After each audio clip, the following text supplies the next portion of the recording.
Hi everyone, कैसे हो आप सब लोग। मैं उम्मीद करता हूँ आप सब लोग बढ़िया होंगे। मैं मयूर भाटी आज फिर स्वागत करता हूँ आप सब लोगों का एक नए लेक्चर में। राइट, इसके पहले वाले लेक्चर में हमारा चैप्टर नंबर 1 कंप्लीट हो गया था। आज हम ये लेक्चर स्टार्ट करेंगे। हमारा लेक्चर नंबर 1 रहेगा ये नए चैप्टर के लिए। कौन सा नया चैप्टर? Chapter number 2 matrices. अब जैसे कि देखो, अभी 2-4 दिन में दिवाली आने वाली है। राइट, आपकी आई होप आपकी दिवाली के पहले के जो एग्जाम्स है वो आपके कंप्लीट हो चुके होंगे। कोई बच्चों के अच्छे गए होंगे, कोई बच्चे को थोड़े बुरे गए होंगे पेपर। ठीक है, कोई बात नहीं। अभी यहाँ से भी आपके बोर्ड एग्जाम को बहुत टाइम है, 3-4 महीने लगभग टाइम है अभी यहाँ से भी। अगर आप अच्छे से अगर पढ़ाई करोगे अभी भी तो आप अच्छा स्कोर कर सकोगे। ठीक है, और जो बच्चों का ऑलमोस्ट बच्चों का तो सिलेबस अभी आधे से ज्यादा कंप्लीट हो गया होगा।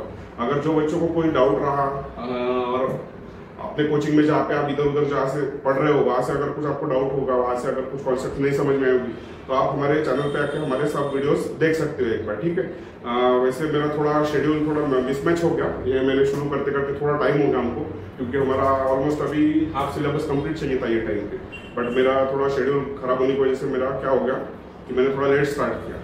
तो हमारा एक चैप्टर हो गया है और अभी ये दूसरा चैप्टर शुरू कर रहे हैं। तो आई होप आपके बोर्ड्स एग्जाम तक मैं maximum topics maximum chapters complete करके दूं आपको, ताकि आपको भी मतलब थोड़ा रिवीजन हो जाए। ठीक है, चलो आज का हमारा लेक्चर नंबर 1 है। कौन सा क्या है? चैप्टर का नाम क्या है? मैट्रिसेस है। राइट, क्या है मैट्रिक्स? आपको पता है?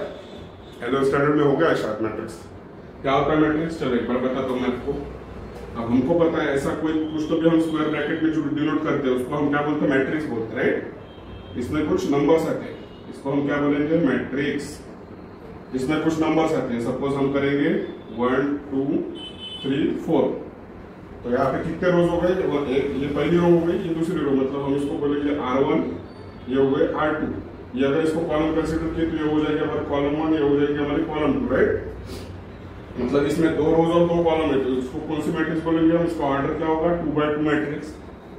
तो पहला 2 मतलब क्या? 2 रोज, और सेकंड 2 मतलब 2 कॉलम्स। तो हम इसको डिनोट करेंगे, ये क्या होगा? इसकी ऑर्डर हो गई 2x2। अगर उसमें 2 रोज है और 2 कॉलम्स है तो उसमें एलिमेंट्स कितने आ गए? 4 आ गए। राइट, अब सपोज हम कंसीडर करेंगे 3 रोज वाला। सपोज ये है R1, ये है R2 और ये है R3। तो इसमें एलिमेंट्स रहेंगे 1 2 3, सेकेंड रो में रहेंगे 4 5 6 और थर्ड रो में रहेंगे 7 8 और 9। ठीक है, अब ये हो गए 3 रोज। तो कॉलम्स भी कितने आ गए यहाँ पे? इधर C1 C2 एंड C3, मतलब ये कॉलम 1 कॉलम 2 कॉलम 3। अब यहाँ पे 3 रोज है 3 कॉलम्स है, मतलब कितने एलिमेंट्स आ गए टोटल? हम इस मैट्रिक्स के अंदर को जो नंबर्स आएंगे उसमें उसको हम बोलेंगे एलिमेंट्स। राइट, अब इसमें 3 रोज है तो हम 3 लिख लेंगे, और कॉलम्स कितने? 3 है तो हम 3x3 मैट्रिक्स बोलेंगे इसको। ठीक है, ये मैट्रिक्स कौन सी हो गई? 3x3। क्यों 3x3 बोल रहे हैं? क्योंकि इधर 3 रोज है और 3 कॉलम्स है, इसलिए हम उसको क्या बोल रहे हैं? 3x3 मैट्रिक्स है। राइट, चलो अभी हमको स्टार्ट क्या करेंगे हम इसमें? देखो पहला टॉपिक कौन सा हमारा? Elementary transformation. एलिमेंट्री ट्रांसफॉर्मेशन मतलब क्या? हम इसका कुछ तो भी ट्रांसफॉर्मेशन करेंगे, मतलब इस पे कुछ तो भी ऑपरेशन करेंगे। ऑपरेशन ऑफ एलिमेंट्स मतलब क्या? मैं जैसे कि आपको क्या बोला कि इसके अंदर जो नंबर्स है मैट्रिक्स के अंदर, ये हम इसको क्या बोलेंगे? एलिमेंट्स बोलेंगे। राइट, ये सारे एलिमेंट्स है, एलिमेंट्स। तो ये एलिमेंट्स का कुछ ऑपरेशन करना मतलब क्या होगा? ऑपरेशन। एलिमेंट्री ट्रांसफॉर्मेशन मतलब क्या? ऑपरेशन करना मैट्रिक्स के साथ में। तो मैट्रिक्स का ऑपरेशन करना मतलब क्या? हम इसको चीर-फाड़ करेंगे। ऑपरेशन हमको पता है, ऑपरेशन किसको बोलते हैं हम? अगर किसी पर्सन का ऑपरेशन हो रहा है, मतलब किसी का हाथ टूटा तो हम बोलते हैं उसके हाथ का ऑपरेशन हो गया, मतलब क्या? हाथ को ठीक करना या कुछ रिपेयर करना। राइट, तो हम इसको भी क्या करेंगे? इस पे कुछ ऑपरेशन करेंगे। बट मैथ्स में ऑपरेशन मतलब क्या होते हैं? या तो उसके साथ हम इसके एलिमेंट्स की एडिशन कर सकते हैं, या तो हम सब्ट्रैक्शन कर सकते हैं, या तो हम मल्टीप्लिकेशन कर सकते हैं, या तो हम डिवीजन कर सकते हैं। राइट, ये 4 हम करेंगे इसके एलिमेंट्स के साथ में, तब इसको हम बोल सकते हैं कि इसका भी ऑपरेशन ही होगा। इसके अंदर एलिमेंट्स के साथ अगर हम एडिशन कर रहे हैं कोई चीज की, तो हम बोलेंगे कि इसका ऑपरेशन हो रहा है, क्योंकि नया मैट्रिक्स फॉर्म हो रहा है ना ये मैट्रिक्स पर से। अगर इसका सब्ट्रैक्शन किया, सपोज मल्टीप्लिकेशन किया, डिवीजन किया, तो ऑपरेशन करना मतलब क्या? ये 4 चीजें करना एलिमेंट्स के साथ में मैट्रिक्स के अंदर, हम उसको बोलेंगे ऑपरेशन करना इसका मैट्रिक्स का। और एलिमेंट्री ट्रांसफॉर्मेशन क्या है? मैट्रिक्स के एलिमेंट्स के ऊपर ऑपरेशन करना मतलब एलिमेंट्री ट्रांसफॉर्मेशन। ठीक है, समझ में आ गया? इसमें कितने टाइप के? 3 टाइप से इसमें। पहला क्या बोल रहा है? इंटरचेंज ऑफ एनी 2 रोज और कॉलम्स। मतलब क्या? अब सपोज हमको ये हमें कॉलम ये मैट्रिक्स कंसिडर करते हैं, ये वाला, ठीक है, 1 2 3 4 वाला। अब इसको मैं नाम देता हूँ, ये नाम देता हूँ ये मैट्रिक्स को, ठीक है। अब अगर मैं बोल रहा हूँ कि ये ए मैट्रिक्स है जिसके एलिमेंट्स है 1 2 3 4, और मैं क्या बोल रहा हूँ, पहला टॉपिक क्या हमारा एलिमेंट्री ट्रांसफॉर्मेशन में, इंटरचेंज ऑफ एनी 2 रोज और कॉलम्स। अब देखो ये रो फर्स्ट हो गई और ये रो सेकंड हो गई। ये देखो ये फर्स्ट रो है, रो मतलब आडी, ये रो सेकंड मतलब सेकंड नंबर की आडी रो, खड़ी जो रहती है वो कॉलम्स बोलते हैं उसको, राइट। तो अभी अगर हम इसको बोलेंगे कि हम रो ट्रांसफॉर्मेशन करते हैं, मतलब हम रो इंटरचेंज करेंगे। पहला टॉपिक क्या हमारा, इंटरचेंज। तो if suppose I am saying you R1 interchanges with R2, ये एरो किसका है, इसको हम क्या बोलेंगे, इंटरचेंज। ये डबल इंप्लीकेशन का एरो हम क्या बोलेंगे, दोनों साइड एरो, मतलब ये इसको रिप्लेस करेगा। बट कौन, पहला ही रो। नहीं तो आप बोलोगे ये इज इक्वल टू, इसका ही मतलब हम इसको ऐसा बोलेंगे, ऐसा नहीं है। इसका और इसका मतलब दोनों का डिफरेंट है, क्योंकि इसके अंदर के एलिमेंट्स अलग है, इसके अंदर के एलिमेंट्स अलग है। अगर हम R1 इंटरचेंजेस को R2 बोल रहे हैं तो चेंजेस होंगे पहले टर्म के अंदर, मतलब ये रो डायरेक्ट रिप्लेस हो जाएगा ऊपर, राइट। अब ये तो बात हो गई, ठीक है, यहाँ के लिए बात ठीक है। लेकिन अब जब इसके स्केलर मल्टीप्लीकेशन जो सेकंड है हमारा, ये मल्टीप्लीकेशन जब इसके अंदर करेंगे तब ये चीज सेटिस्फाई नहीं होगी, तब हमको बोलना पड़ेगा सिंगल इंप्लीकेशन, ठीक है, समझ में आएगा। चलो देखते हैं। इंटरचेंज के लिए हम सिंबल कौन सा यूज करते हैं, डबल इंप्लीकेशन का। तो if suppose I am saying that R1 changes to R2, इसको क्या पढ़ेंगे, R1 चेंजेस टू R2।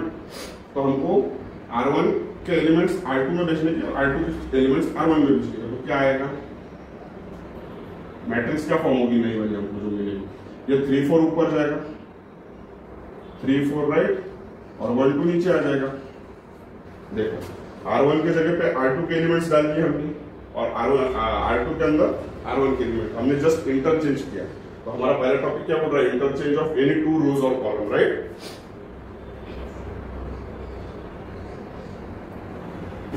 अब सिमिलरली अगर इधर मैं बोल रहा हूं, अब इधर मैं बता दूं आपको कॉलम ट्रांसफॉर्मेशन, मतलब C1 इंटरचेंजेस टू C3 करते हैं। चलो ये देखो, ये कॉलम हम इंटरचेंज करेंगे C3 के साथ में, ये C1 है, ये वाला ये C3 है। क्या आएगा, जो न्यू मैट्रिक्स हमारी फॉर्म होगी वो क्या आएगी, ये 3 6 9, ये फर्स्ट इधर आ जाएगा, फर्स्ट कॉलम में आ जाएंगे 3 6 9। Second column will be as it is, क्योंकि इधर हम सेकंड कॉलम को छेड़छाड़ ही नहीं करते, तो बीच में क्या रहेगा 2 5 और 8, और C3 हमने C1 के साथ कन्वर्ट किया, मतलब इंटरचेंज किया, मतलब C1 इधर चला जाएगा, तो क्या आएगा 1 4 7। समझ में आ गया क्या किया हमने, इधर रो का बता दिया मैंने आपको, इधर कॉलम का बता दिया। क्या किया हमने, ये देखो मैंने गलती क्या की, मैंने सिर्फ सिंगल एरो दे दिया, इसका मतलब वैसा इंटरचेंज नहीं होगा, वो सीधा कन्वर्ट हो जाएगा। ये हो गया interchange, C1 interchanges with C3, that means हम इसको क्या पढ़ेंगे, मैंने क्या बोला था, C1 changes to C3, right. तो C1 मतलब हमारा ये था, C3 ये है, हमने उसको इंटरचेंज कर दिए। चलो अब नेक्स्ट टॉपिक कौन सा है, सेकंड टॉपिक, एलिमेंट्री ट्रांसफॉर्मेशन, मतलब क्या ऑपरेशन करना है एलिमेंट्स का। अब पहले तो पहला का ऑपरेशन बता दिया मैंने, पहला ऑपरेशन क्या था, बेसिकली सिर्फ इंटरचेंज करना था। मतलब अगर हम क्लास में भी जब बच्चे बैठते हो, आप लोग जब क्लास में बैठते हो, तो जो पहले बेंच पे जो बैठता है बच्चा, वो क्या बोलता है कि मेरे पास मैडम देख रही है, मतलब मैडम का ध्यान सिर्फ मेरे तरफ ही रहता है, तो मैं काम करता हूँ, मैं पीछे बैठता हूँ, तू आज आगे बढ़ जा। मतलब क्या किया उन्होंने, जगह चेंज की, इंटरचेंज की जगह, राइट। तो इधर भी क्या कर रहे हैं, उनकी जगह इंटरचेंज कर रहे हैं। इधर क्या किया, उनकी कॉलम्स इंटरचेंज कर दिए, इधर रोज इंटरचेंज कर दिए, राइट। चलो सेकंड क्या है, सेकंड है हमारा multiplying of elements of any row और column by non zero scale. चलो ये भी बता देता हूँ।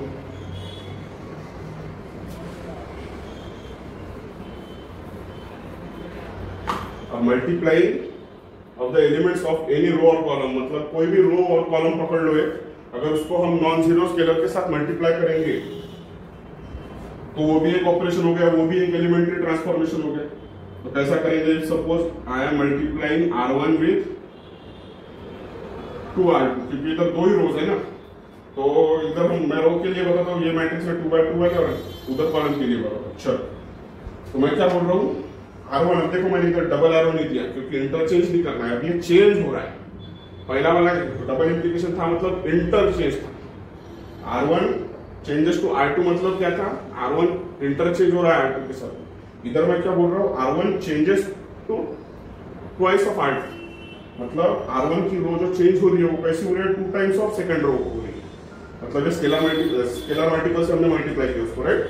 नॉन जीरो स्केलर चाहिए मल्टीप्लिकेशन, तो नई मैट्रिक्स जो फॉर्म होगी वो क्या मिलेगी बताओ। अब ये पहला रो पकड़ो, ये वाला राइट, इसको हम इसके 2 टाइम्स मल्टीप्लाई करके वो हमको पहला रो मिलेगा।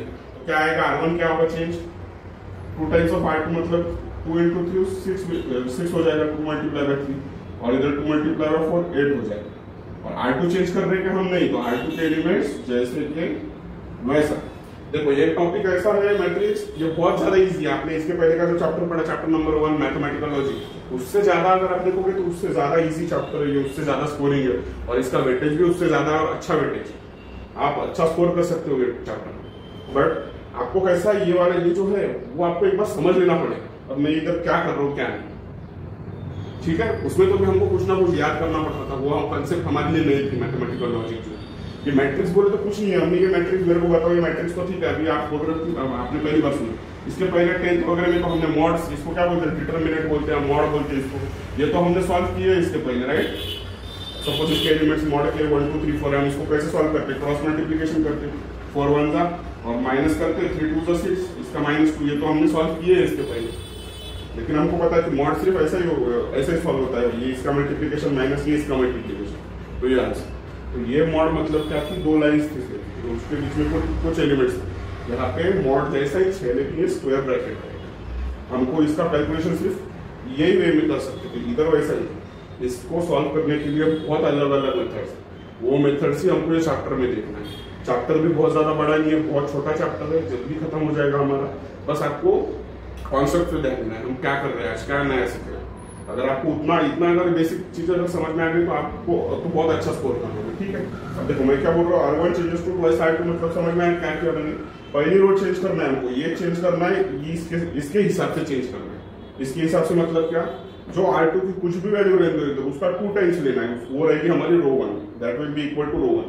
तो रो 1 देखो हमने क्या किया, 2 मल्टीप्लाई बाय 3 6 किए, और इसकी जगह पे 2 मल्टीप्लाई बाय 4 8 किए। नीचे वाला रो जैसे कि वैसे। अब इधर बताता हूँ, इधर क्या बताऊंगा, इधर बताता हूँ मैं आपको, कोई भी कॉलम पकड़ लेते हैं, अभी 2 और 3 कॉलम पकड़। तो 2 और 3 में मैं क्या बोलता हूँ, C2 चेंजेस टू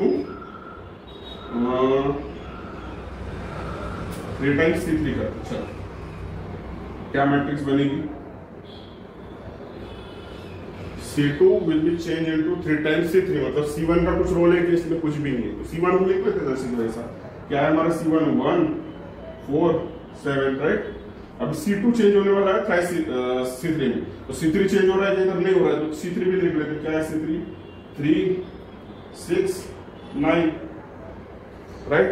अभी जो चेंज होने वाला है वो है बीच वाला C2 हो रहा है चेंज, और वो कैसा हो रहा है change, it is changing 3 times of C3, मतलब C3 के जो एलिमेंट्स रहेंगे उसको 3 से मल्टीप्लाई करेंगे तो वो हमको C2 मिलेगा। तो चलो पहला एलिमेंट क्या है बताओ मेरे को, C3 में 3 है, 3 3 9, तो पहला एलिमेंट C2 में का क्या होगा 9। कहां से आया 9, ये देखो ये C2 मतलब ये कौन सा कॉलम हो गया, सेकंड कॉलम। इसका पहला एलिमेंट कब मिलेगा हमको, जब 3 times of first element of this row. इसका फर्स्ट एलिमेंट कौन सा है, C3 का 3 है, तो 3 3 9 करेंगे तो इसका पहला एलिमेंट मिलेगा हमको C2 का, राइट। चलो दूसरा एलिमेंट मेरे को बताओ, 5 की जगह पे हम क्या लिख सकते हैं, ये 5 की जगह पे हम क्या लिखेंगे, इसके बाजू में कौन सा है, ये 6 नंबर है, ठीक है, 6 एलिमेंट है, तो 6 को हम 3 से मल्टीप्लाई करेंगे तो मिलेगा, क्योंकि हम क्या बोल रहे हैं C2 को चेंज कर रहे हैं हम 3 टाइम्स ऑफ C2, तो 6 3 18 मिलेगा। तो मैं इधर क्या लिख सकता हूँ, समझ में आ गया, कोई डाउट है यहाँ तक आपको। चलो अभी मेरे को आप बताओ 8 के जगह पे हम क्या लिख सकते हैं, बताओ, देख के समझ में आएगा। 8 के आगे हमको देखना है C3 का एलिमेंट कौन सा रहेगा, C2 को निकालने के लिए, क्योंकि कंडीशन क्या है, C2 ऐसा है 3 टाइम्स ऑफ C3, तो C3 में तो सर एलिमेंट 9 है, बराबर, तो 9 को हम 3 से मल्टीप्लाई करेंगे तो हमको C2 मिल जाएगा। तो चलो करते हैं, 9 3 का क्या आएगा 27, वो कौन सा एलिमेंट रहेगा, C2 में। समझ में आ गया, बहुत ज्यादा इजी है, इसमें ऐसा कुछ भी हार्ड नहीं है। चलो ये हो गया हमारा second, multiplying of the elements of any row और column by non zero scalar. अभी हम देखते हैं एडिंग।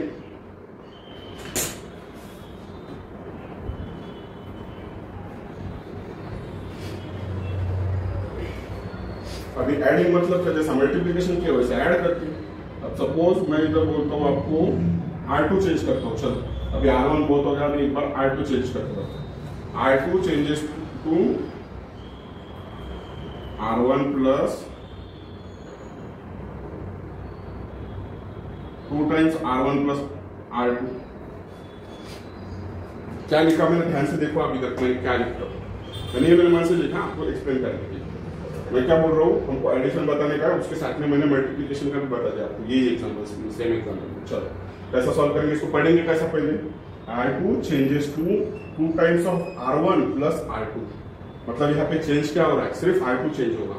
और इसकी कंडीशन क्या है, जब हम उसको 2 टाइम्स ऑफ R1 करेंगे प्लस R2 का एलिमेंट ऐड करेंगे तो हमको वो जो नया एलिमेंट मिलेगा वो रहेगा R2 का एलिमेंट। समझ में आएगा, कुछ भी हार्ड नहीं, इससे तो बहुत ज्यादा हार्ड आगे आने वाले हैं। आप इधर सिर्फ कॉन्सेप्ट समझ लो, मैं क्या बताने का ट्राई कर रहा हूँ। अभी पहले मैं क्या बोल रहा हूँ, पहले हम मैट्रिक्स निकाल लेते हैं। ये हो गया हमारी 2x2 मैट्रिक्स। अब हमको R2 चेंज करना है तो R1 सेम लिख लेते हैं हम, ये तो हमारा चेंज होने वाला कोई मैटर ही नहीं है यहाँ पे, ठीक है। अभी हमारा चेंज हो रहा है R2, तो अगर R2 चेंज हो रहा है तो R2 चेंज होने की कंडीशन क्या है, 2 टाइम्स ऑफ R1। पहले ये बाजू में रखो, पहले इसको देखो। 2 टाइम्स ऑफ R1 बोल रहा है, मतलब R1 का जो एलिमेंट है होगा पहला, उसमें उसको 2 टाइम्स करेंगे तो 1 है, तो 2 1 जा 2 आ गया, बराबर है। ये आ गया 2 पहले, ये प्लस R2 बचा है यहाँ, सिर्फ हमने 2 इंटू R1 1 है इसलिए हमने क्या किए 2 इंटू 1, 2 जैसे कि वैसा। R1 क्या है 1 है, प्लस R2 क्या है वहां पे 3 है। क्या मिलेगा हमको बताओ, 2 1 जा 2 प्लस 3 इट विल बी 5। तो हमारा जो है R2 में पहला एलिमेंट मिल रहा है वो है 5। कैसे आया 5 समझ में आ गया, 2 टाइम्स ऑफ R1 मतलब 2 टाइम्स ऑफ 1। R1 में पहला एलिमेंट 1 है और प्लस R2 है, तो सेम R2 में का पहला एलिमेंट क्या है 3 है, तो 3 प्लस 2 इट विल बी 5। अब सेकंड एलिमेंट के लिए बताओ, चलो अब देखो 2 टाइम्स ऑफ R1, तो इधर R1, अभी R1 ये R1 में सेकंड एलिमेंट क्या है, अभी सेकंड एलिमेंट निकालने का ना, कोई R2 का सेकंड एलिमेंट ये निकालने का है, तो उसके ऊपर का उसके पहले वाले रो में का एलिमेंट देखना सेकंड एलिमेंट। तो R1 में सेकंड एलिमेंट क्या है 2 है, ये 2 ऐसे किस हम लिख लेंगे, ठीक है। उसमें का एलिमेंट कौन सा है 2 है, प्लस R2 क्या है इधर 4। समझ में आएगा, 2 2 जा 4 प्लस 4 इट विल बी 8। नया एलिमेंट क्या मिल रहा है हमको 8। ऐसे आया, समझ में आया। ये एडिशन हो गया थर्ड वाला, adding the scalar multiple to any row और द कॉलम। लेकिन मैंने एडिशन के साथ में आपको ये मल्टीप्लिकेशन भी बता दिया। ऐसे बहुत बड़े बड़े न्यूमेरिकल्स हमको सॉल्व करना है मैट्रिक्स के, ये तो कुछ भी नहीं है, उसमें आपको बहुत मतलब थोड़ा एक्टिव रहना पड़ेगा वो करने के लिए, मतलब स्किल्स थोड़े ज्यादा लगेंगे आपको उसमें, ठीक है। चलो अभी इधर बता देता हूँ एक बार, इधर हम सिंपली करते हैं कि C1 C2 का कर देते। C1 changes to C1 plus C2, normally simple कर देते हैं। चलो एक हो गया, आपको टिपिकल बता दिया, आपको समझ में आ गया। अभी मेरे को बताओ C1 चेंज कर रहा है C1 प्लस C2 का, तो C2 चेंज हो रहा है, नहीं हो रहा है, तो C2 लिख लेते हैं 2 5 8 2 5 8। C3 क्या है 3 6 9 3 6 9, ठीक है। अभी C1 चेंज हो रहा है, कैसा चेंज हो रहा है, C1 में C2 ऐड करने के बाद C1 मिल रहा है, मतलब इसको इसका ऐड करेंगे तो हमको ये मिलेगा, ये पहली कॉलम। तो 1 प्लस 2 क्या होगा 3 होगा, 4 प्लस 5 क्या होगा 9 होगा, और 7 प्लस 8 क्या होगा 15 होगा। समझ में आ गया कैसा निकाला मैंने। C1 की कंडीशन क्या थी, C1 changes to C1 plus C2। C1 ये है, C2 ये है, C1 ये है, C2 ये है, C1 ये है, C2 ये है, C1 ये है, C2 ये है। समझ में आ गया यहाँ तक, कोई डाउट है यहाँ तक, ठीक है। चलो मैं क्या बोलता हूँ फ्रेंड्स, आई होप आज जो कुछ मैंने आपको ट्राई किया एक्सप्लेन करने का आपको अच्छे तरीके से समझ आ गया होगा। ये हमारा बेसिकली पहला लेक्चर है ये चैप्टर के लिए, तो ये सिर्फ मैंने आज कॉन्सेप्ट पढ़ा ये लेक्चर में। इसके बाद वाले लेक्चर में और थोड़े बहुत कंसेप्ट है, फिर हम एक्सरसाइज पे आएंगे बाद में, कुछ सॉल्व एग्जांपल्स भी मैं आपको समझा के बताऊंगा कैसा करना है, मतलब कैसा सॉल्व करते आएगा। वो ज्यादा टेंशन बिल्कुल लेना नहीं है, चैप्टर बहुत ज्यादा ईजी है, अच्छा स्कोरिंग चैप्टर है। तो बहुत से बच्चों को हार्ड भी लगता है क्योंकि ये इसमें जो एलिमेंट्री ट्रांसफॉर्मेशन करने के जो मेथड्स है वो थोड़े आगे लेंदी भी है और थोड़े टिपिकल लगते हैं ऐसे सॉल्व करते हुए, क्योंकि एलिमेंट्स बहुत बार गलत होते हैं एडिशन करते हुए। हम इधर का एलिमेंट इधर लिख लेते हैं, basically maximum times 3x3 matrix में बहुत ज्यादा बच्चे गड़बड़ करते हैं। तो मैं आपको बताऊंगा कि बच्चे कहाँ गलतियां करते हैं, आपको वो गलतियों से सीखना है, आपको वो गलती रिपीट नहीं करनी है, ठीक है, तब आप अच्छा स्कोर कर सकते हैं। तो चलो आई होप आपको अच्छे से समझ में आएगा, और आपको अच्छे से समझ में आएगा तो प्लीज वीडियो को लाइक कर दीजिए, चैनल को सब्सक्राइब करें और आपके फ्रेंड्स को भी शेयर करें। ठीक है, जल्दी मिलते हैं नेक्स्ट वीडियो में। Till then thank you, good bye.